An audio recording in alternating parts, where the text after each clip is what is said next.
Yeah, I mean, the most important thing you have to realize is that all the melee champions are out now. There's no Sylas, there's no Akali, there's no Yone, but that doesn't matter because despite Vladi having brought out these champions all the time in Spring, those were not his best champions. At first dance, it was when he got the hands on Taliyah, when he got the hands on Viktor. So those are the two picks that I'm looking at in this draft, how they're going to shape up. Yeah, and it's now back to old school Vladi. Hello, I'm back. What? Odoamne? Yeah, I just... Are you here to take my spot? No. It's fine. Those times have passed now. Oh no, we're so both washed. Yeah, that is true. Okay, looking on this draft though, I love that you brought up the Viktor and the Taliyah, but for me, like, Vladi is this kind of guy that we know him now for all these melee champions, but his Viktor in Winter was his main pick. He was just winning every single game in Viktor, getting these massive ults in the late game fights, and just carrying with so much damage. So I really wonder if they're going to look for it now in the early rotation, because I think it's such a power pick. Odo's here! We already did that. Yeah, my producer said, can you please make sure that people know Odo's here? Oh, don't worry, he did that himself. Okay, He's my Fintel fun. Okay, no problem. But also, I think the jungle matchup is something we haven't talked about, and if Theory was the champion that I was going to bring up, both junglers has played this recently and to really good performance, but you know, first pick, Taliyah open, Azir's already banned, not that you would pick it into it. But yeah, that's the big one. And the Varus was banned both games by Casey on the blue side. I think they really showed that they prioritize this champion because it is just the prime AD carry in lane, and it just gives you all that push that you need. I have a question for you two as well, because Taliyah is usually paired up with a Pantheon of Vi, that setup. With the jungle pool being trimmed in this Game 3 of Fearless, what are we really looking at? Ooh, this is tough because now it's mostly utility. In the jungle, I feel like I don't really think that there's any particularly strong combo. Because now the Skarner got taken away. I would say that it's probably we're looking at Wukong or any sort of AD bruiser in that case. I do think the Skarner snatch was very, very smart and very clever from K-Corp because they can still go for the Viktor on 3. There's no threat on them to pick the mid lane. That was yesterday, this lane, I think. Yeah, and they do lock in the Senna and Nautilus, which is a really strong lane matchup. You can kind of match the early power of the Varus. The problem you run into... Grief. You think it's Grief? Yeah. I mean, I think the main problem you run into right now is that your jungle pool will get pinched even more. And when it's already being so hard to find a good jungle champion as the Viktor gets locked in, it is the Vladi champion as we talked about.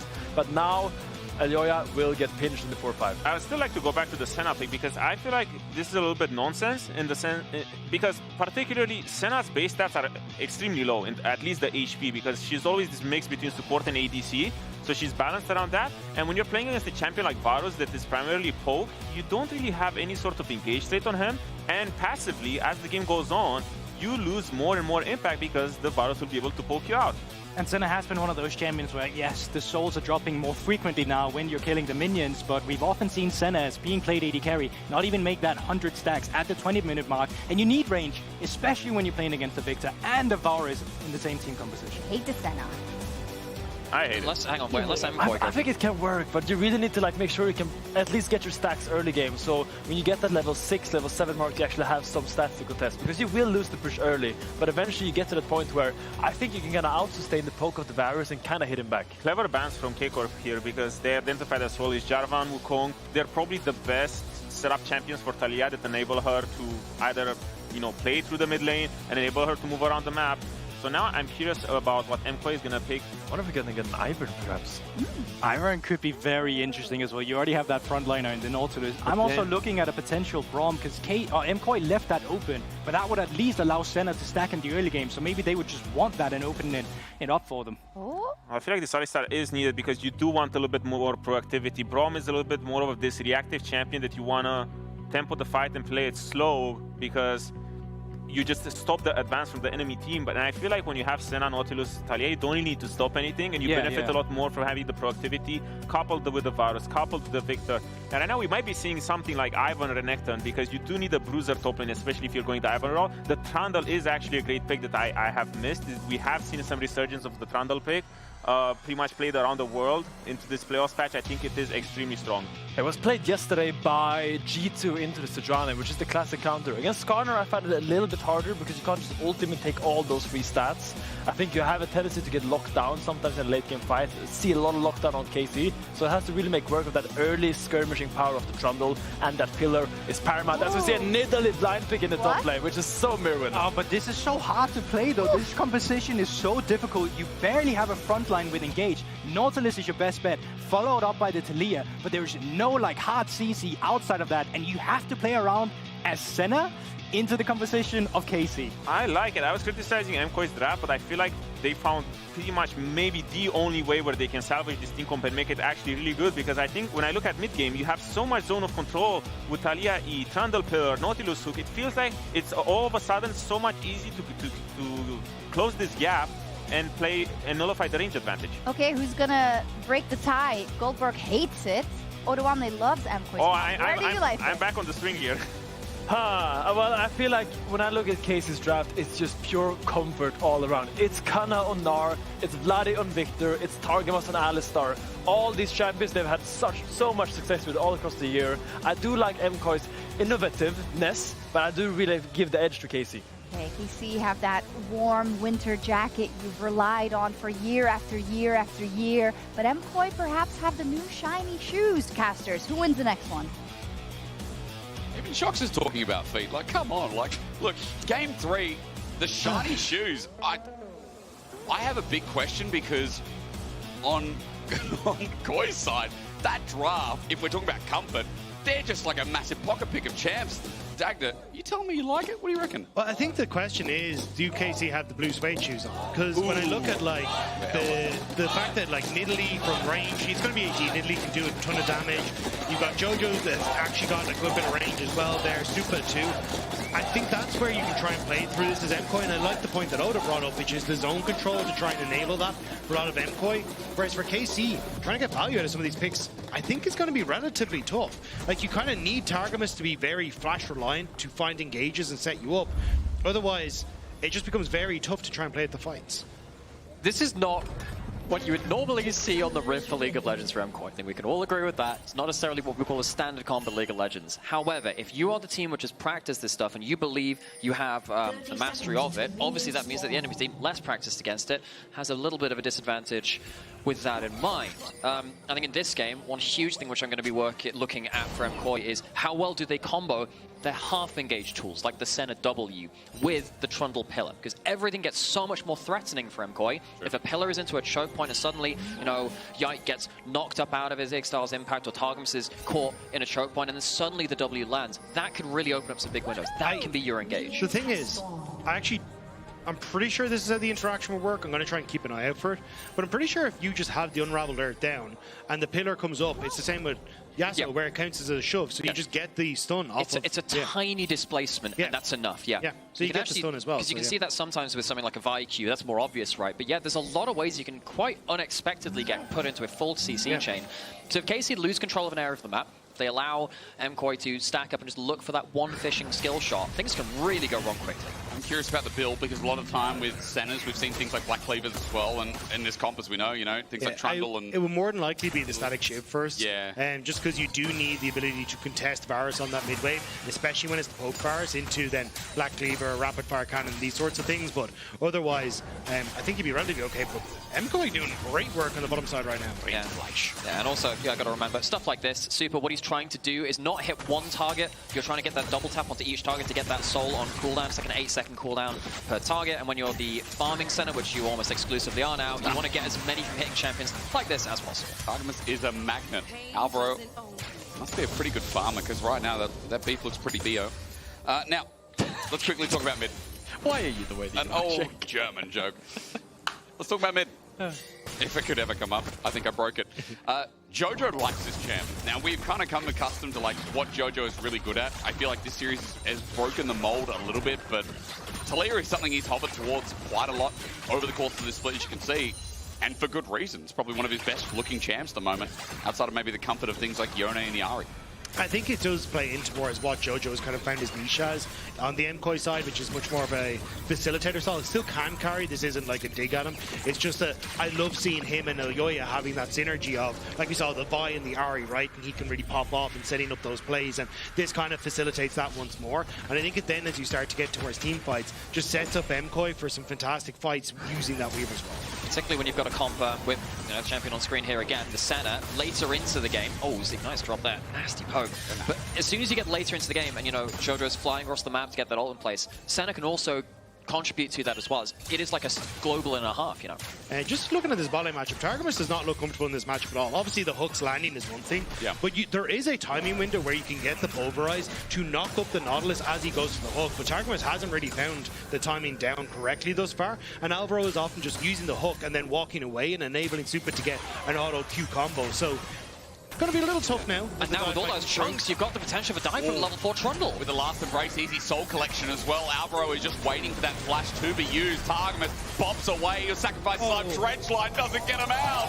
It's a whiff, but this time heading towards KC is Supa the new target, but under turret Elyoya comes to fix the play. Double turret shot matters not as Jojo looks for the last embrace. Flash to match. Targamas bops him away, but you know an auto will all it take. 2 kills for KOI. That's a win. Now they still walk away with the win. It is a teleport on Caliste, so he's not going to miss much of the wave in terms of the people that get the kills. 1 onto Trundle, 1 onto the Taliyah, so it's not really in the bot lane matchup where it comes through.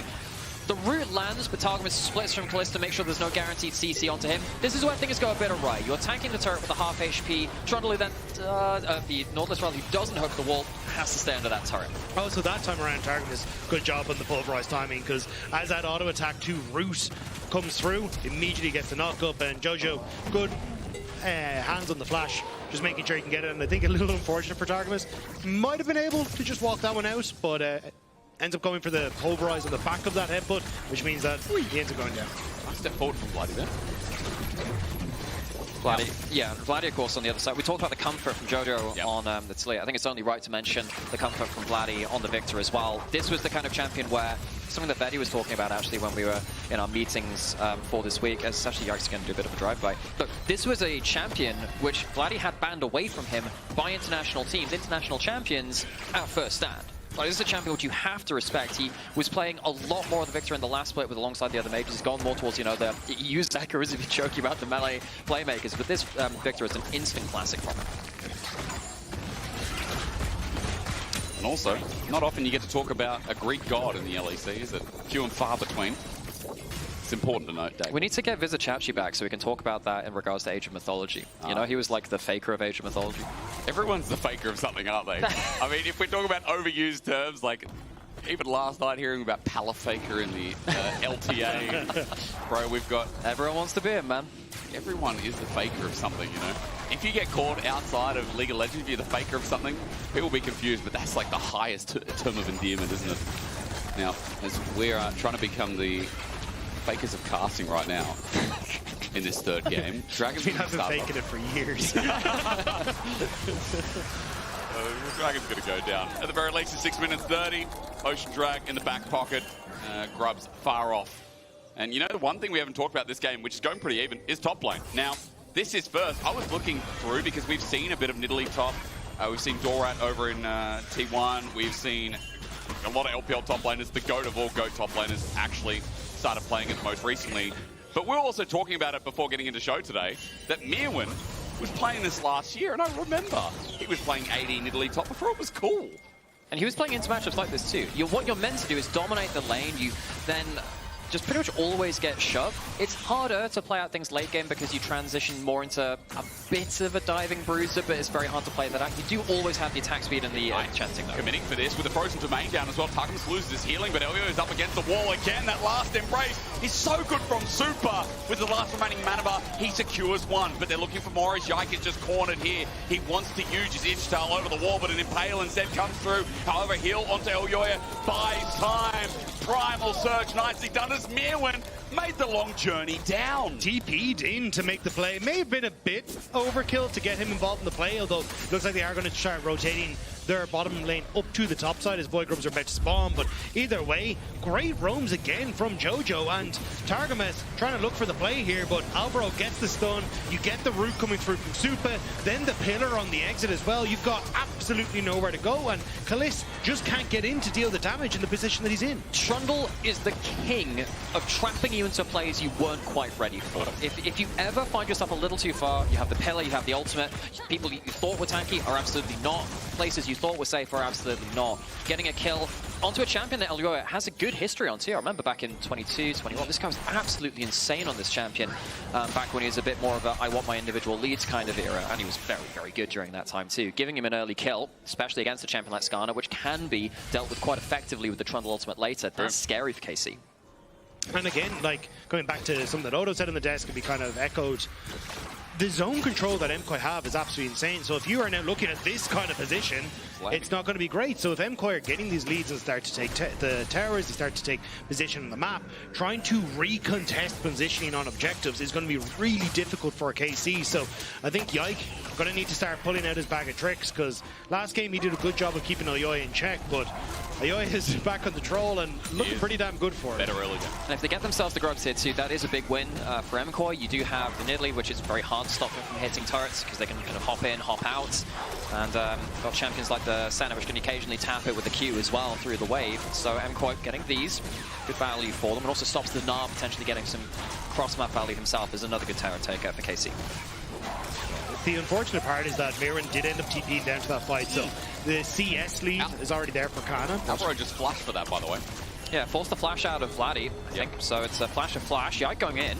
Good engage. Now that Alvaro has to summon it down, but Vladi won't be able to follow up just yet. He's out of range with the rest of KC. Brought back in by an Impale, a gravity field, and Alvaro free dinner on top for Caliste. Anyways, he had the flash there, unfortunate, as a good collapse from KC. But yeah, again, Vladi having control over that mid meant that they were able to move in towards that river, and MKOI trying to fight off a little bit more than they needed to off the back of the play. Kind of take a second now to gather ourselves and look at the state of things. You know, the Nidalee hasn't got a CS lead in top side, but did get that first kill. So maybe not the laning performance we'd want out of this pick. I think it's, you know, not easy to get laning leads over Canna in general, though. So that's definitely something to keep in mind. I'm keeping an eye on that jungle matchup, though. Yike getting that kill participation definitely helps, but the later this game goes, the more worried I am that that Trundle ultimate and the pillar can pin what is normally a very tanky champion into the play. I might overestimate that a little.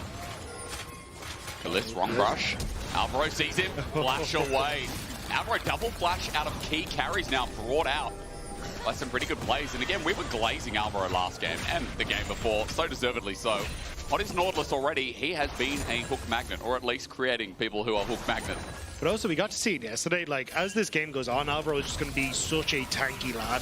The fact that you end up with all these shields coming through from the Senna, the heals as well, you do not die in the same way that a normal Nautilus would. So the fact now that you get to play frontline with 20 seconds until Dragon, you can start to rotate them, as you see now, down onto this bottom side. And even Supa getting some alone time with the mid turret as Targamas trying to make a play on Myrwn. He's a fast boy as well. Boots of Swiftens gets him in nice and early. Karna's about to go into Gnar as well. Senna comes down, buys him even more time though. Karna flashes away. The engage is there before he turns into a big fat beastie boy. Targamas also speared to the face, and Myrwn is going to grasp him for the kill. The sidestep backwards was so clean. Now it's Myrwn's turn to take over the early game. Exactly what we talked about in Sham Select. You think you are safe in these plays. Trundle Pillar makes a safe area, not, and the Senna ultimate comes in from across the map. KC fall apart, lose 2 kills, and suddenly what we're saying was a bit of a neutral matchup for the Nidalee, not far enough ahead. That's 3 kills. More kill, more blood, more blood. Let's see where's Yike coming from into the wall. Well, it's an easy push into Myrwn, and Myrwn knows he's probably going to die. He's going to take a plate with him, and I think Baus would call that worth. That's 250 gold as Targamas rejoins the alley. Myrwn's just about how he dies right now. Kill given over to Caliste, which is nice. But that was both TPs to the bottom side to make that play happen. You still lose the Dragon, you still lose 2 plates, 3 plates, and you're going to lose a top plate. I'm not calling worth on that for KC. And it's going to be, I mean, they are at least bringing Vladi towards the top side. But yeah, absolutely. It feels like with all of this happening, you're, with all of the plates as well, you're losing minions, you're losing a cannon minion here. The overall value of the play is much, much lower. I guess they felt, okay, we've got to make a play while the Senna ult's down. They don't have that global pressure. Maybe now's the time to go for it. But they are overall losing out. It just goes to show you as well the value that you, when you get all 3 grubs, when there's no other grubs in the game, it's just immense, right?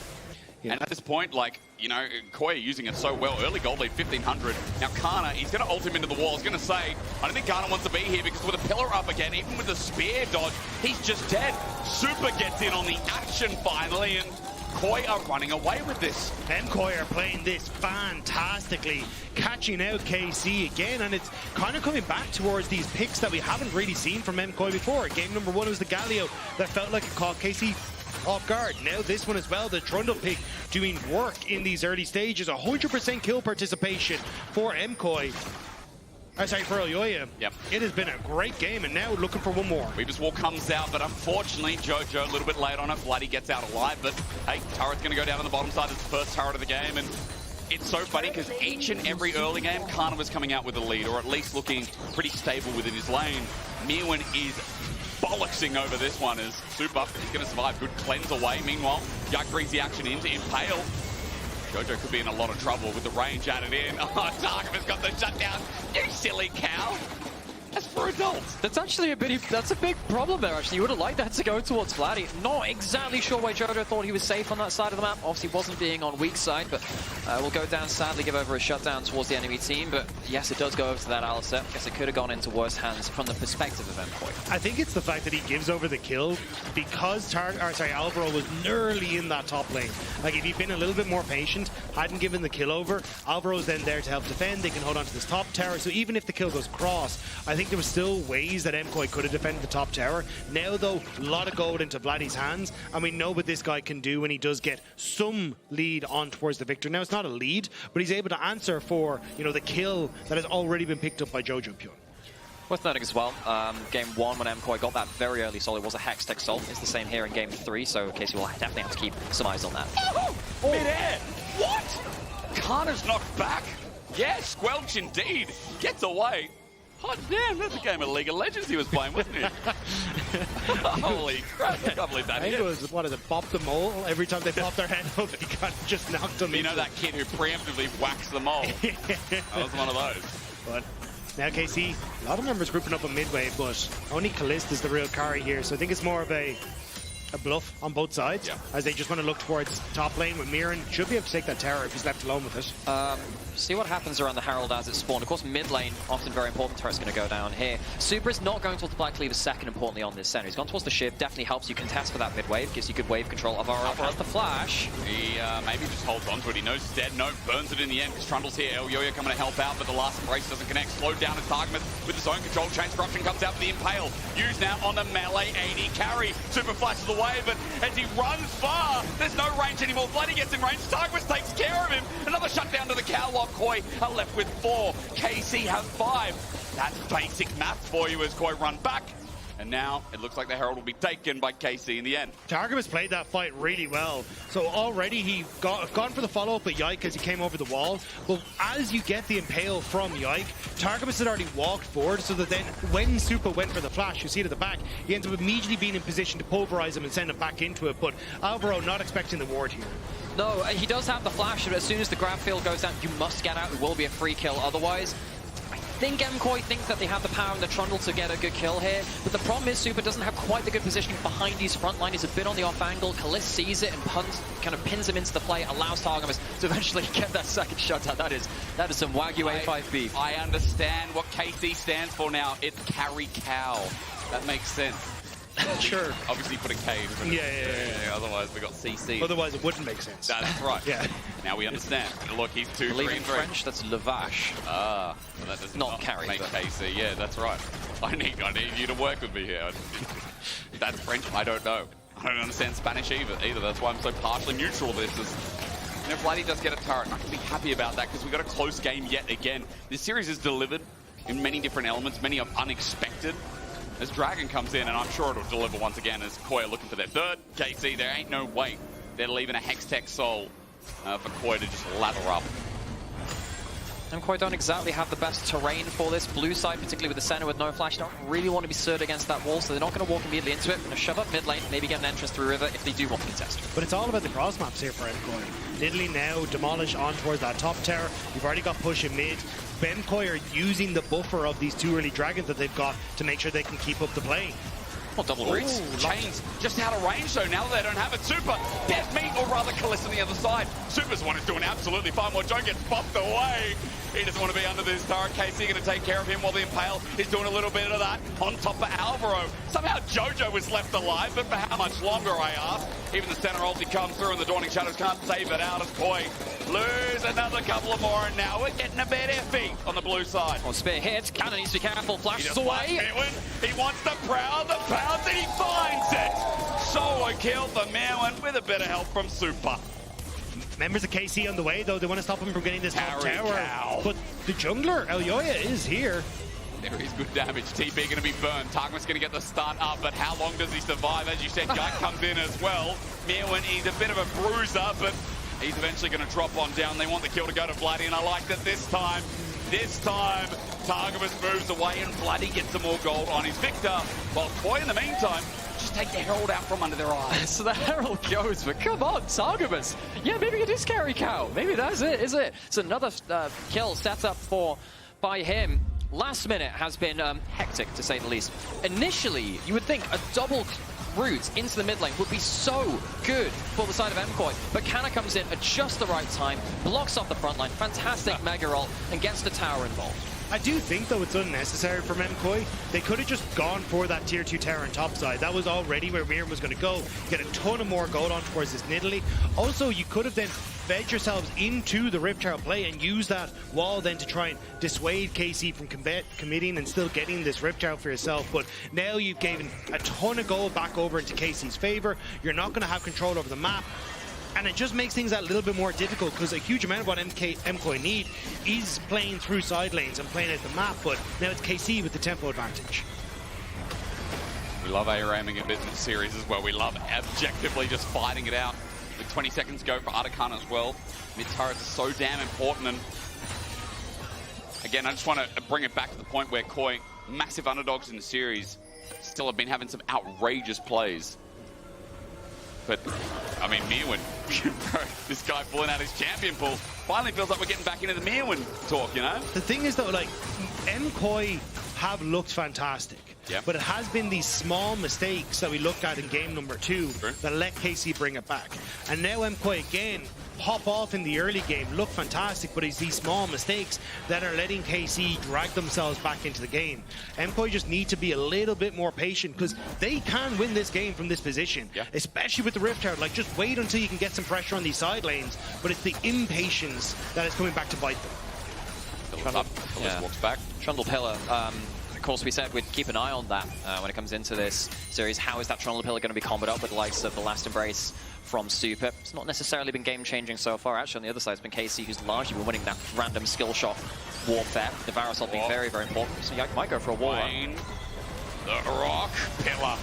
Nicely done. Yike just going to be free soul usage, and Supa actually whittling down his Impales down as well. Look at the spot with Treadline too. KC have just walked into this choke, and it's gotten from bad to worse. Yike gets out from the side, big shove, but Targamas, I can't say the same on the other right side of the screen, who flashes out. Treadline flash to match it as well. A one-man Gnar ulti just won't cut it. A double shove back, a double kill for the Canadian mid. The import works again, as KOI have just secured themselves another couple of doubles. Just as it is asked for, the Trundle combo comes through, the Pillar catches out Yike, and then the ultimate seals the deal. Vladi might flash forward to Jojo, he doesn't have his own. Jojo with the rock surfing will get out safe. And that's going to be Artican for MKOI. KC, the ones that overextend on the mid play and end up giving that advantage over to MKOI. KC will get the mid lane tower, but the fact you have Artican, and again, positioning it looks like for this dragon should go the way of KC, but still, huge play. Yeah.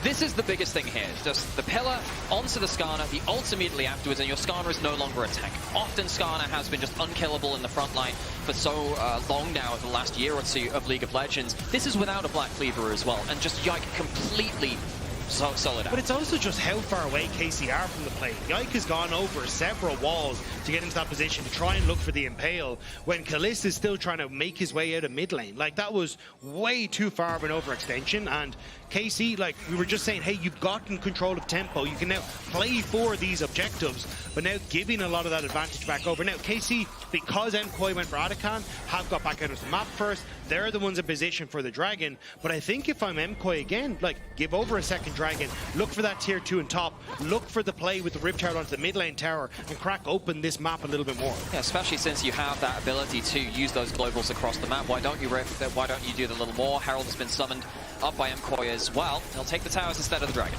A double turret though, and that's almost a 4k gold lead. They've also got the inside track to mid. Caliste gets there, but the Weavers wall out. Almost caught out. Their backs against the wall literally, but they're going to be okay. Turret stays standing with the Herald getting a charge, and now nothing to do for another minute and 50 seconds. Look at bot. You can see that Canna gets to push in, but he doesn't get the turret because there's a Nidalee on the prowl once again from Myrwn. And you lose a very large wave onto that top side. Answered a little bit by the wave that was missed by MKOI on the bottom side, but still, MKOI, this is what they need to do, just try and play through these sides. Keep KC in difficult positions, but hang on a sec.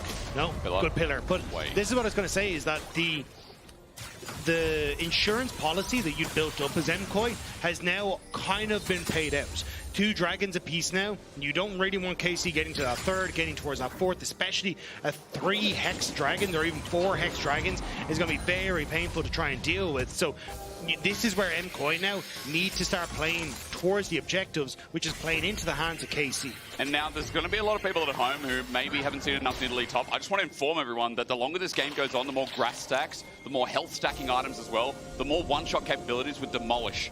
Your side lane presence with 3 grubs as a Nidalee is one of the most powerful parts of Myrwn's game plan. When left unchecked in a lane, this bro will start pushing like a Trundle. And particularly when you are this tanky with this kind of build, because you get a bunch of HP off of all of the items that you build, because you build the bruiser stuff. Yep.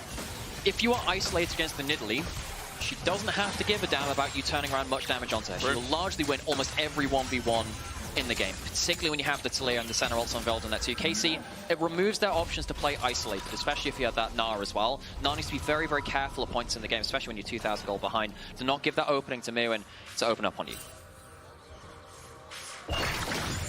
I'm also just keeping my eyes on the vision that MKOI have at the moment. You can see how well they've set up on this top side. If I can hit my buttons correctly, there we go. Oh, that's a button. That's 1, 2, 3. They also, like, it means that then every time, if you're KC, you've got to take this long route back around to try and defend the top side turret. And it just makes it very easy then, on the flip side, for you to just drift through here and back over onto the other side as MKOI. So that's why KC, you can see them now grouping as a unit, trying to get control over mid and clear out some of the vision that has been established. But as you do that, you're now getting pushed on bot, and it's just making it difficult for KC to try and set themselves up the map. But with only 2.5 minutes now, KC have kind of weathered this storm. It's 2 more waves that you can play off of as MKOI before you have to reset and look towards things like Dragon. We're actually getting very close to 100 stacks on Senna as well. You can spy that in the corner of the champion portrait. That's the stacks, the mists, as they're called. And of course, the increase of that range, having the rapid fire cannon. This isn't going to be the Black Cleaver build. However, if someone gets Trundle ulted, I don't think you care nearly as much about that, and that single tap into that Q is going to be very, very high damage. Again, particularly when you're building a lot of HP but less armor, on the case of something like Canna or something like that, you need to be very, very careful. The Senna is going to be quite surprisingly high burst. Also, another change that came through for the Senna stacks, you get more crit per demarcation, like every 20 amount as well. So you're actually very high crit. I'll have it exactly check what the crit chance is. It's high, I can tell you that. We'll go off high for now. We'll wait for that answer, because yeah, 100's getting really, really close, and maybe Supa with a 14% increased chance that we get on this patch. Should be able to find a couple more souls throughout this wave. Extra 40% crit currently. Not bad. It's a lot. And that crit means more with the Infinity Edge. Okay, 96 for Supa. Baron sits there and waits. KC moving on the opposite side of the map, and you know, being red side makes it harder to face check here. This Baron, but he's done a good job of forcing off while KOI puts their resets into action. While again, Myrwn in a side lane is just trying to use that range to get some free grass stacks. They're not starting it, surely. I mean, I think they are. I think they want to try and get that TP from Myrwn and make him less of a threat in the side, but hang on. They found Caliste by himself again, isolation. His ulti doesn't work out. That was janky as anything, okay. We're playing Minecraft here in the mid lane as seem to be some kind of relocation device. I mean, nice job though, because Caliste being able to escape away from that could have been disastrous. 30 seconds now until the dragon is up and available. Caliste will be able to reset, can even TP if he really needs to get back out into the map quick enough, but you've now taken that ultimate away from Jojo, and I'm trying to keep my eyes on Vladi as well, because they're trying desperately to give him as much gold as possible to finish that Rabadons before he comes in. So that is your 100 stacks on Supa. Next range increase through there as well. Of course, Varus has typically been a good answer into the Senna. Senna, notoriously quite squishy, even though it does have the healing and the shielding. Doesn't have any extra HP with this build. Yes, that Senna will be dangerous as the game goes on. The KC have their ways to blow him out of the water. Dragon started. You'll be surprised if it's still standing by the time KC get in for an engage. Having said that though, it starts off first from Alvaro, the shot back beautiful from Jojo, the Dawning Shadow as well. Yike about to die, he's getting ignited down on Targamas, he's isolated. Myrwn came in for a flank, quickly flashes out, but he's done his job. He's also isolated Canna before he goes into Gnar. Myrwn right now, top gapping Canna. Not something I thought I'd say today, but in this game, this Nidalee's on a tear. Nidalee has been doing so much damage, but the setup from MKOI is the real winner here. Again, we talked about the zone control as you come in.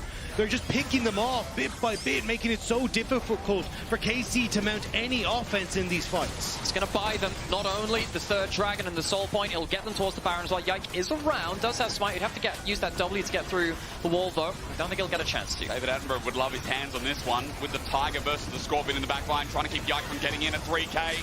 A flip back now to burst it down, 2.9. Yike still in with a chance, but no flash. He has to get over the wall. However, KOI have zoned him off long enough. Baron goes down. Meanwhile, Myrwn wants to go in.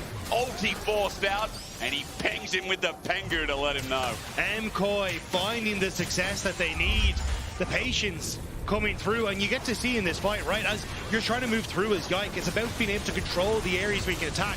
You send him into the middle, the zone control on towards Vladi, with Myrwn being able to force him out on towards the top side, and it's just these hooks after hooks that follow up the shielding, the healing, making it nigh enough impossible for you to really get through anyone on MKOI. The front to back feels impossible for KC in a setup like that. If you're going into a hook, into the combo, the Trundle onto you as well, you just don't have the damage to fight frontline to frontline. And MKOI, they realize that, they do get themselves the good terrain, and KC, they'll need to find another way to approach this MKOI team comp. You must somehow get the Taliyah or the Senna out of position and stop them doing optimal damage and comboing onto the front line. But it's difficult when you just don't have control. Elyoya jumped on. Engage at the start, isn't it? Elyoya, though, tanky enough, and he just pops the ulti in response. Yeah. Trundle, ladies and gentlemen, with Supa getting the kill. Elyoya getting away, flashes in the end with the dredge line re-engaged. Alvaro's been on point. Who else wants to get hooked on in as Targamas stands there to deliver? Canna with no Gnar can say nothing. He's slowed down. Myrwn with no spear, but Supa's just going to keep running and running. Going into Mega. Canna finally maybe in with a chance of the Dawning Shadow. Mixed with the spear. Yes, it will be a Gnar, but Myrwn is going to play with him for as long as this game keeps on going on. You look at the death timers, and Canna right now is fighting a losing battle. It's just playing with their food. They just want to keep him away from the base. Canna will escape. But it doesn't matter, the base is still going to be in tatters as you got mid being taken. Bot next to fall as Jojo will escort that wave in. And MKOI coming out once more.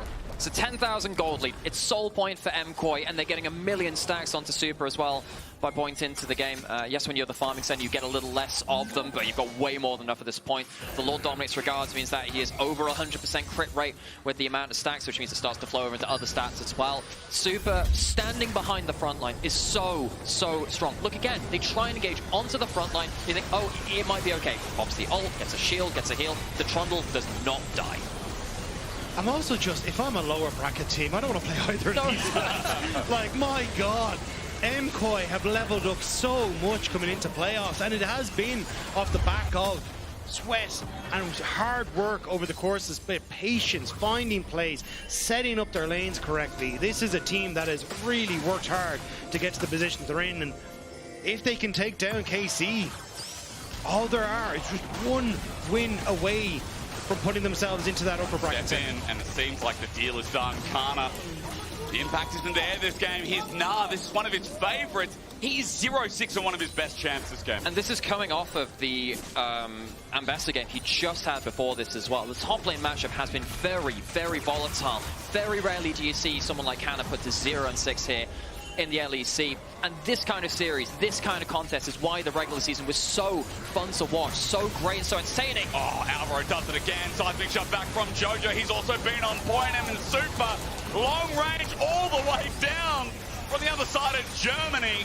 This 80 carry's not missing a beat. Yike will be free soul usage is at 140 souls. KOI are going to run this into the basement with the death timers. This could be moving to match point. MKOI taking everything, and they will fall back and reset for a potential soul for themselves as well. KC just don't have it in them. The Skarner is not tanky. Everything has been stolen by Elyoya. Caliste doesn't really get into these fights because they're over before they start, and Canna just isn't enough in these fights to try and carry anything. Yeah, real credit to MKOI and their creativity in the draft. I don't think the wacky picks have really encapsulated MKOI's play this split. I think it's been their fundamentals. But having this to add in, like Elyoya's Trundle, a champion which he's played so much over his career, like the Nidalee top, it's nice to be able to throw that in the important fatal strap moments. But I don't think this is prepped from MKOI. They had a Galio for the Rumble. They have a Nidalee for the Gnar. These are picks that they planned, and now they're executing. Here comes Jojo. Playing to slam it into the ground. 10.5k gold separates KC fighting a losing battle with Jojo's ulti. It sections off Canna and only Canna.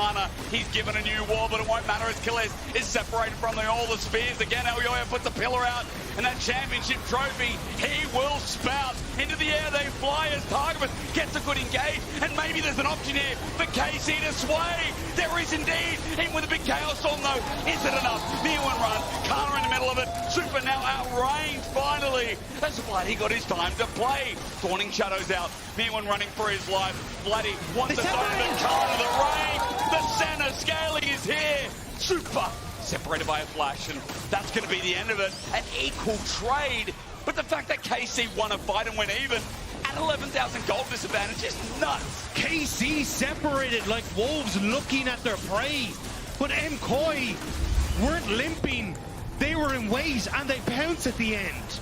Serious shout out to Targamas again. Somehow manages to punch Jojo into the KC team and into that Chaos Storm midway through that fight. I thought initially again, look, it's another front to back. Surely you're just going to get outvalued at this point. But this combo coming up right here after the hook saves things for them. Flash forward, quadruple knocker, gets the Taliyah back into the team, and that gives them a fighting chance. Chaos Storm pops off, and it gives them a platform to fight from. Insane from Targamas. And then, as they follow through, KC think that they have it. MKOI running for the hills, but the shield here buys Myrwn time, and then the separation. As you end up sending Caliste over the wall, Supa and Myrwn finish off one, and then you have to run for the hills. So, in the grand scheme of things, it's still sold for MKOI. It is still a difficult position for KC, and now Super Minions starting to push in the base, and there's only that top lane inhibitor left. With the wall out yet again, KC is separated this time. Vladi will not get his time to shine into the wall. It's once again a good run, and Canna might have found Jojo. He's taking a while to dive, but he's sent into the air. KC still have 3 members in a choke, but all their tools are down. Treadline zoned out over the wall, even with a flash. Canna can't do much else, and the Hextech Soul seems to be too much. A triple over to Supa. Caliste left wanting, and you could say the last fight was beauty, but KOI bring back the beast. MKOI finding the success that they need.